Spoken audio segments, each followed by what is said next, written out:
Russia did the unthinkable. They attacked the very heart of American power and paid the price in blood and fire. April 15, 2025, in a single chilling moment, the $2.1 billion B-2 Spirit bomber, the pride of the U.S. Air Force, was shot down by a Russian missile traveling at Mach 14. Russia blazed a trail no one believed existed, attacking the very heart of American might, and the cost was etched in blood and fire. April 15, 2025, was the day that history was made in the most unexpected manner. A $2.1 billion B-2 Spirit bomber, the boast of the U.S. Air Force and an emblem of American superiority, was shot out of the sky by a screaming Mach 14 Russian missile. For the first time in history, the supposedly invulnerable B-2 was brought down.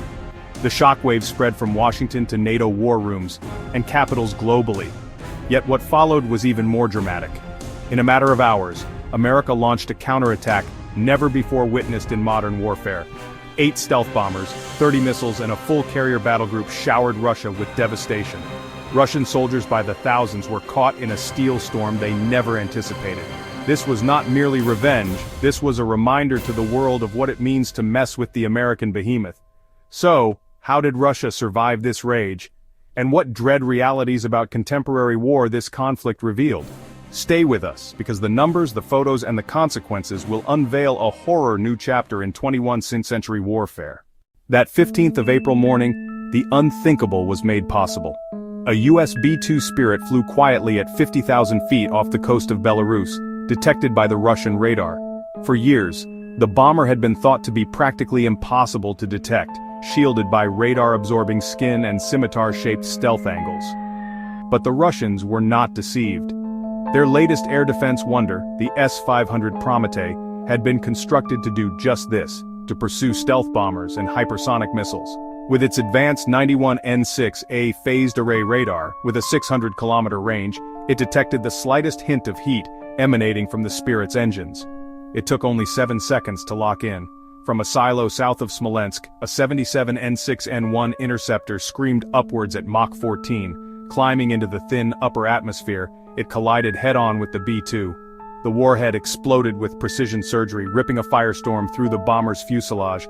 Eyewitnesses on the ground called it a second sun, a blinding fireball bursting high in the treetops. Debris poured down over 6 miles of countryside, setting forests afire and rattling windows 20 miles distant. For America, it was not merely the loss of an aircraft, it was a warning. The era of invulnerable American air power may be ending. Burning wreckage footage played on repeat worldwide. Alarms flashed red inside the Pentagon. The B-2 was not a machine, it was America's invisible fist of global supremacy. And now, in one strike, Russia had done what the entire Soviet Union had ever failed to do, shot one down. For the brass of America's military, the consequences were terrifying. If the B-2 had been destroyed, what might be next? There was only one course of action, an overwhelming reaction. And that reaction came quickly. By evening, the USS Gerald R. Ford, the most capable aircraft carrier ever constructed, was steaming into the Baltic at 30 knots. A 100,000-ton floating fortress, she was accompanied by 4 missile cruisers, 6 Arleigh Burke-class destroyers, and over 75 stealth jets. Combined, they bore over 500 ship-launched Tomahawk and SM-6 missiles.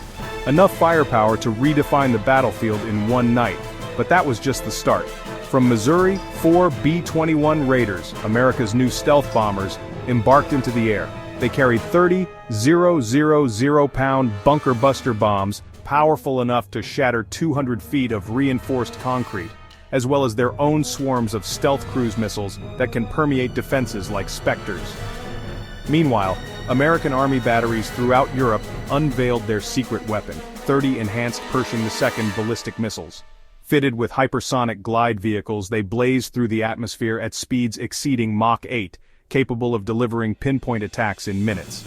It was more than an attack. It was a message, a guarantee that no force on this planet could attack America without suffering horrific repercussions. What would you do if you were standing in America's shoes?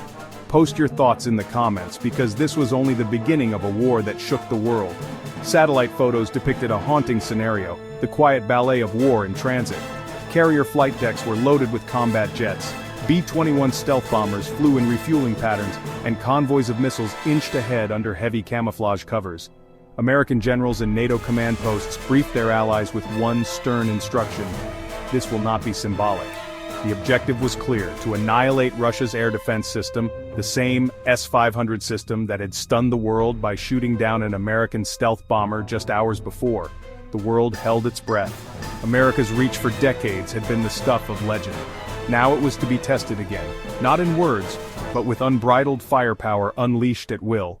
At precisely 2:03 a.m. Moscow time, the night sky above western Russia exploded. From the dark waters of the Baltic, 6 U.S. cruisers and destroyers fired 58 Tomahawk cruise missiles in near-perfect synchronization. One after another, they shrieked into the sky with burning trajectories before disappearing low over the horizon. At treetop level, the missiles threaded through forests and river valleys using digital terrain maps embedded within their systems. Russian spotters reported wisps of ghostly white smoke above a few seconds before the ground shook and outposts were flattened by explosions. Then followed the heavy bombers.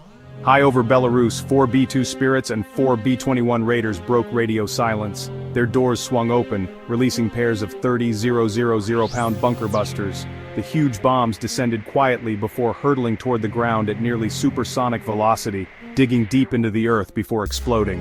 The resulting underground explosions sent shockwaves through the countryside, ejecting columns of fire and rock hundreds of feet into the air. Seismic monitors in Poland picked them up as earthquakes. From a distance, it appeared as if giants were striking molten spears into Russia's heartland, and once more the sky cracked open.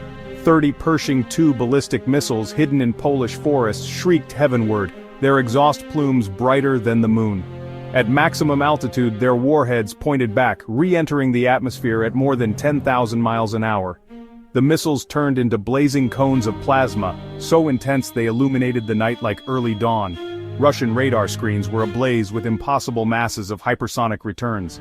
On American comms, there was only one message through the static: rain inbound. Targets locked. God bless the Republic. Seconds afterward, the horizon exploded in a tempest of strobing flashes and rolling thunder. Silently above the maelstrom, the B-21s flew on, already on course for their next attack. For several sickening minutes, it appeared as if the very sky above Russia had been ignited by American retribution. But Russia was not idle.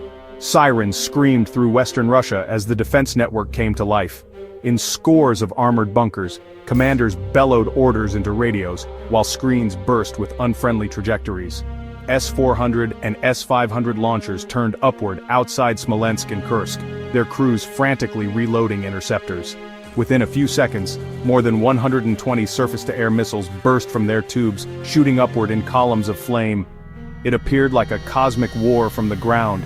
Defensive missiles curved into the darkness to meet the diving Pershings and twisting Tomahawks. Some crashed magnificently, blazing into flowers of light across the horizon. Close to Bryansk, Pantsir SM cannon batteries launched a tempest of shells, thousands of rounds a minute, frantically attempting to swat at the low-flying Tomahawks. But even though the sheer weight of ordnance hammered down on them, Russian radar displays revealed a bleaker reality. Too many American missiles continued to advance. In one bunker, a raging colonel pounded his fist on the console as American missiles skirted their defenses altogether. Over the mayhem, MiG-31 pilots struggled to intercept, but their radars were overwhelmed with jamming signals. Unable to target, they disengaged, leaving Russia's airspace wide open to the tempest. As daylight broke, the destruction was laid bare in ghastly detail. Western Russia was a nightmare landscape of smoldering craters, broken hangars, and crumpled wreckage that stretched on for miles. Satellite photos of Smolensk, a pillar of Russia's western defense, revealed 7 colossal impact points, each biting into the ground to leave craters over 100 feet across. A fuel depot near the town, hit by a Pershing II missile, blazed like a black pillar that rose 3,000 feet into the air, its plume seen from villages 40 miles distant. Kursk's main airbase was wiped out. Bunker-busting bombs had cut through reinforced concrete like paper, destroying underground hangars and crushing planes inside them. Charred wrecks of Su-35S and Su-57S were scattered on the runways, wings broken and canopies shattered. But the cost to human life was even more dismal. Early Russian accounts, initially hesitant then starkly validated by independent witnesses, reported over 3,000 soldiers slain or injured in one night alone. Certain units posted near Kursk lost up to half of their fighting strength within hours. their barracks destroyed before troops could even hear out alarms. Russian commanders rushed to restore communications from concealed mobile vans along forest roads, but radar and command centers destroyed, coordination disintegrated into anarchy. For years, Russia had boasted of its multi-layered, impenetrable air defenses. In a single night, all such boasts lay hidden under rubble and charred steel. In American living rooms everywhere, families and veterans alike sat grimly by. For them, this wasn't news, it was a reminder of an old maxim. In Moscow, shocked silence. In Washington, icy determination. And in capitals around the globe, one simple fact rang clear. To rouse the arsenal of America is to bet everything on making it through the night to dawn. So what do you believe? Was America right to retaliate so aggressively? Leave your comments below.